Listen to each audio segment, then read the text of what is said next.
Hello friends, आप देख रहे हैं Sanoj Gautam soft skill session. मैं हूं सनोज गौतम। आज हम बात करेंगे कोरोना के बारे में। तो सबसे पहले मैं कोरोना को थैंक्स कहना चाहूँगा, क्योंकि कोरोना ने हमें कुछ ऐसे सबक सिखाए हैं जिससे हमारी ज़िंदगी में कुछ सकारात्मक बदलाव आएंगे। हालांकि उसका ये मतलब बिल्कुल भी नहीं है कि मैं किसी भी तरीके से इस पैंडेमिक सिचुएशन को सपोर्ट कर रहा हूँ, बल्कि मैं तो इसके खिलाफ हूँ। लेकिन जहाँ पर हम देखते हैं किसी भी सिक्के के दो पहलू हैं, एक सकारात्मक एक नकारात्मक। तो आज मैं बात करने जा रहा हूँ कुछ ऐसी पॉजिटिविटी की, ऐसे लेसन्स की जो कोरोना की वजह से हमारी दुनिया में नए बदलाव आए हैं, नए चेंजेस हुए हैं, उसके बारे में मैं आपसे बात करना चाहता हूँ। तो सबसे पहले मैं बात करूँगा लाइफ के बारे में। जब भी हम लाइफ के बारे में बात करते हैं, हम उसको रियलिटी से परे देखते हैं। हम रियल लाइफ को रियल लाइफ की तरह देखते हैं। जैसे कि हम बात करें सिनेमा की या बात करें टेलीविजन की, जिसे हम इडियट बॉक्स भी कहते हैं, तो वहां पर हम उस इडियट बॉक्स की जो लाइफ है, रियल लाइफ है, उसको हम रियल लाइफ समझने लगते हैं। हम अपनी ज़रूरतों को उसी के हिसाब से एक्सपेंड करते हैं। जो वो हमें दिखाता है हम उसी को सच्चाई समझते हैं और अपने जीवन में कुछ नए इस तरीके के बदलाव लाते हैं जो हमारी बेसिक नीड में शुमार हो जाता है।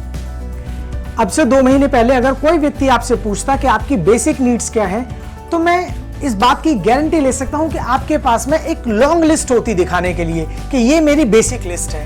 लेकिन अगर अभी जब लॉकडाउन चल रहा है, तब आपसे कोई व्यक्ति इसके बारे में बात करेगा, वो आपसे पूछेगा कि आपकी बेसिक नीड्स क्या है, तो आप उसको बताओगे मेरी बेसिक नीड है food, water, shelter, clothes and a few things like medicine. तो ये हमारी बेसिक नीड्स हैं। हमें हमेशा अपनी बेसिक नीड्स को मिनिमम रखना चाहिए, जिससे कि किसी भी कंडीशन में, जब आपके दिन बहुत अच्छे चल रहे हैं तो जाहिर सी बात है कि आपको कुछ सोचना नहीं पड़ेगा।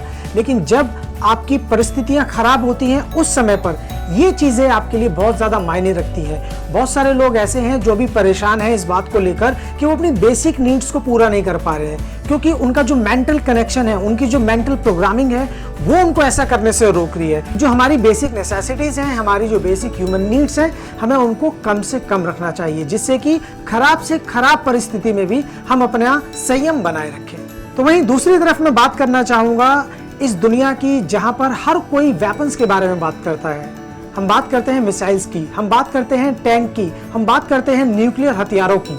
लेकिन आप खुद इस बात को सोचिए, जरा एक बार इसको सोचने का समय जरूर निकालिएगा कि ये जितने भी जो वेपन्स हैं, ये जो डिस्ट्रक्टिव जो हमारे पास में वेपन्स हैं, क्या ये किसी भी तरीके से हमारे लोगों की जान बचा सकते हैं?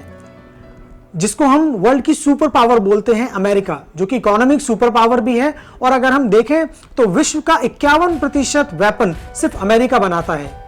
इसीलिए अमेरिका शायद जितने भी देशों की चर्चा होती है या फिर कोई भी ऐसा युद्ध होता है, तो उन सभी युद्धों में अमेरिका निकलकर एक तरफ या दूसरी तरफ आता है, क्योंकि उसको अपने हथियार बेचने हैं। लेकिन आज जब आप परिस्थिति देखेंगे तो अमेरिका में उसके हथियार उसके लोगों को नहीं बचा पा रहे। तकरीबन 60-70 हज़ार लोगों की अब तक मृत्यु हो चुकी है। अकेले अमेरिका में ही दुनिया के तकरीबन 30 से 35% मामले कोरोना वायरस के हैं। तो हमें समझना होगा, ये हमारी दुनिया के लिए एक बहुत बड़ी सीख है, एक बहुत बड़ा सबक है कि हथियार जो कि एक डिस्ट्रक्टिव एलिमेंट है, वो कभी भी कंस्ट्रक्शन का काम नहीं कर सकते हैं। बजाय हथियारों में इन्वेस्ट करने के, हमें देखना चाहिए कि हम किस तरीके से अपने जीवन को बेटर बना सकते हैं। हेल्थ केयर में हमें ज़्यादा से ज़्यादा अपना बजट एलोकेट करना चाहिए। इवन मैं तो भारतीय सरकार और हमारे प्रधानमंत्री नरेंद्र मोदी जी से भी यही अपील करता हूं कि आप कोरोना संकट से बाहर निकलने के बाद में हेल्थ केयर बजट पर ज़्यादा ध्यान दें, जो कि पिछले कुछ समय से थोड़ा सा कम चल रहा है। आप कृपया करके उस पर ध्यान दें और आप देश को मजबूत बनाएं, क्योंकि हमारे देश में 140 करोड़ के आसपास की जनसंख्या पहुंचने वाली है। अगर वहां पर हमारे पास में वेंटिलेटर नहीं होंगे या हम तैयार नहीं होंगे इस तरीके के बायो अटैक कह सकते हैं आप इसे, तो इस तरीके के जो बायोलॉजिकल जो वेपन है, अगर इनसे हमें बचना है, या इस तरीके के जो वायरसेस हैं जो कि जानकर किसी के द्वारा भेजे गए हैं या फिर अनजाने में ये हो गया है, इनसे बचने के लिए हेल्थ केयर को बहुत मजबूती से काम करना होगा।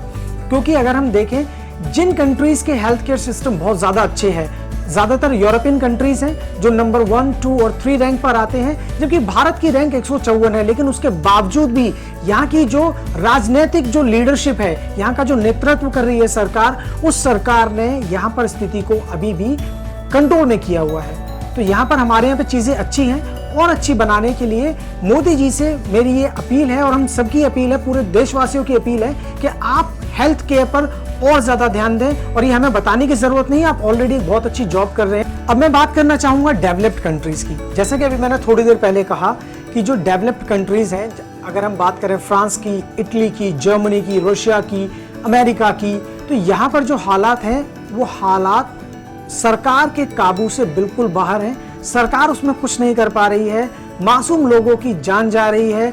यहाँ पर उन्होंने सारे प्रयास कर लिए लेकिन उसके बावजूद भी कुछ नहीं हो रहा।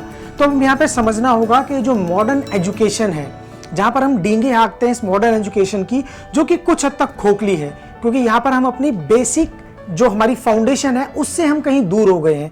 तो हमें यहाँ पर समझना होगा कि डेवलपमेंट के नाम पर जो शो ऑफ होता है या फिर जो भी हम आपस में कट द थ्रोट कंपटीशन करते हैं या डिप्लोमेसी के नाम पर जो भी चीजें की जाती हैं, हमें उन सब चीजों से दूर रहना चाहिए। हमें इस बात को समझना होगा, इसकी गंभीरता को देखना होगा कि डेवलपमेंट एक बेसिक नीड की डेवलपमेंट होनी चाहिए। सड़कें बननी चाहिए, हथियार नहीं बनने चाहिए। इतनी ऊंची गगनचुंबी इमारतें बनाने से कुछ नहीं होगा, जबकि धरातल पर काम करेंगे तो वो लोगों के लिए काफी फायदेमंद होगा। इसके बाद मैं बात करूंगा प्रकृति के बारे में। प्रकृति जिसकी वजह से आज हम एग्जिस्टेंस में हैं, हमारा अस्तित्व है। प्रकृति को हम लोग लगातार कई दशकों से, जबकि मैं तो कहूंगा औद्योगिक क्रांति के बाद जो हमने हाल अपने इस प्लेनेट का किया है, जो हमने प्रकृति की दुर्दशा की है, उसके बाद में शायद पहली बार है जब प्रकृति को थोड़ा समय मिला है।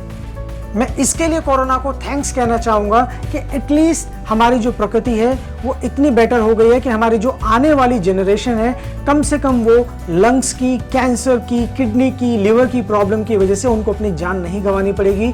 नदियों का पानी लगातार साफ हो रहा है, जबकि आप ये भी देख सकते हैं कि जालंधर और सहारनपुर से लोगों को हिमालयन रेंज देखने को मिल रही है। काफी ताज्जुब की बात है, कुछ लोगों ने बताया कि 30 साल पहले शायद थोड़ा सा उनको ऐसा दिखता था, लेकिन अभी उनको वो सब चीजें दिखने लगी हैं। इससे हमें सबक लेना चाहिए कि हमें कम से कम पर्सनल व्हीकल्स का, जो हमारे जो प्राइवेट व्हीकल्स होते हैं उनका कम से कम इस्तेमाल करना चाहिए।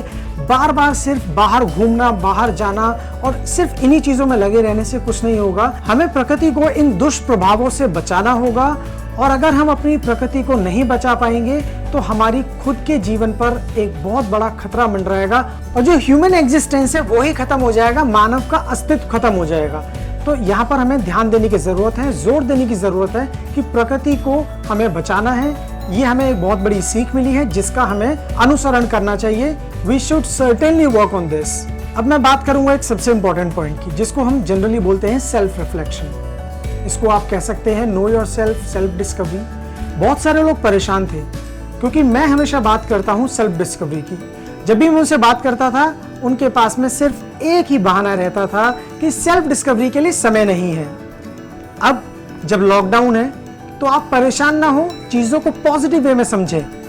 अगर आपको पॉजिटिविटी नेगेटिविटी समझ नहीं आती है, अगर आप उसमें उलझ जाते हैं, तो आपको सिर्फ ये समझना है कि प्रोडक्टिव तरीके से खुद को जानना बहुत जरूरी है। खुद को जानना एक सबसे बड़ा ज्ञान है। ये एक ऐसी चीज है जो आपको जीवन भर मदद करेगी, आपको आगे लेकर जाएगी, आपके जीवन को बेहतर बना देगी। तो आपको सेल्फ रिफ्लेक्शन का टाइम मिला है। आप अपना एनालिसिस करिए, आप अपने बारे में जानिए, आप देखिए कि आप इस लॉकडाउन में अपने लिए क्या कर सकते हैं, खुद को बेहतर कैसे बनाया जा सकता है, और आपके सामने जो चुनौतियां हैं उनको आप मौके में कैसे बदल सकते हैं। That means how can you turn your weaknesses into your strength and your threat into your opportunities. So आप इसके ऊपर काम करिए। अगर आपको हमारा ये वीडियो पसंद आया है तो आप इसको लाइक कर सकते हैं, अपने फ्रेंड्स और फैमिली के साथ में इसे शेयर करना ना भूलें। मैं आपके लिए ऐसे ही इंफॉर्मेटिव वीडियोस लेकर आता रहूंगा। अगर आप हमारा ये वीडियो अंग्रेजी में देखना चाहते हैं, then you can watch this same video in English on our another channel.